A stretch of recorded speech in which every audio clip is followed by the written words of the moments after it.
Sodor was once again busy. Engines alike were delivering goods to passengers, and it was getting too much for them. Sir Topham Hatt had bought a new engine to help with the job. However, it was a diesel engine, who had had some paths with the engines. There were no other spare engines available, so he bought him in. The engines were getting ready for the day when they heard a familiar horn. Out from the shadows came a bright blue diesel engine. He purred quietly up to the turntable. "Everyone, I would like you to meet Ronald," said Sir Topham Hatt. "I know some of you might have some past with him, but he is willing to work. Henry, you will double-head your first train with him so he can get used to the line." Henry didn't want to do so, but didn't protest. As Henry was watching the diesel back down, he noticed something. He wasn't complaining, nor was being fussy. Henry realized maybe something was up with him.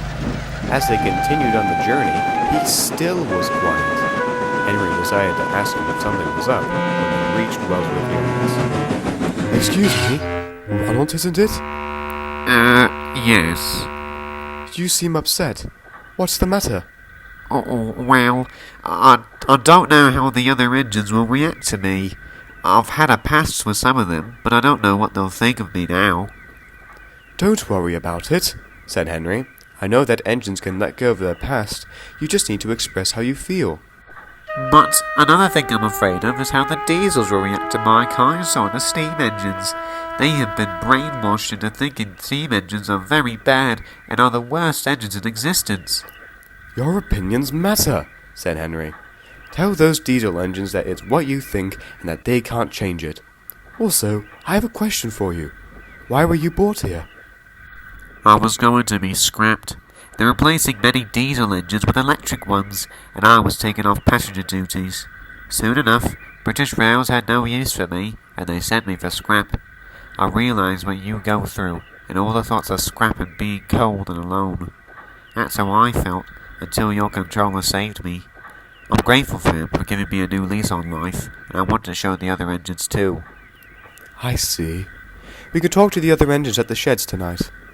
This made Ronald feel better. Later that night, Henry and Ronald returned to the sheds. The engines were silent. Ronald then spoke up.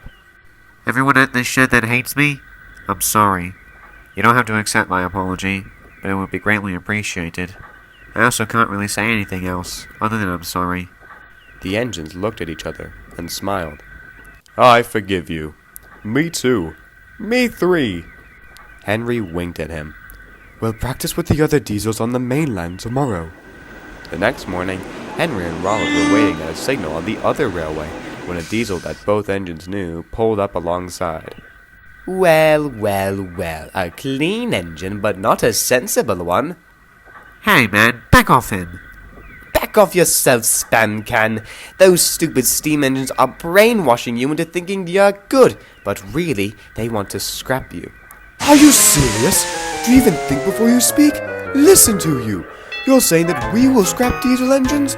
You should be ashamed of yourself, scaring the living soul out of this poor engine.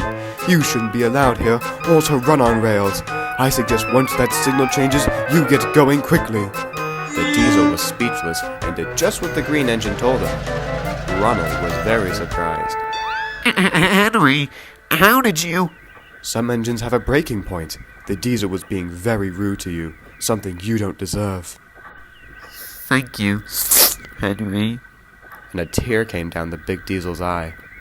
Henry knew the diesel he knew years ago had changed for the better.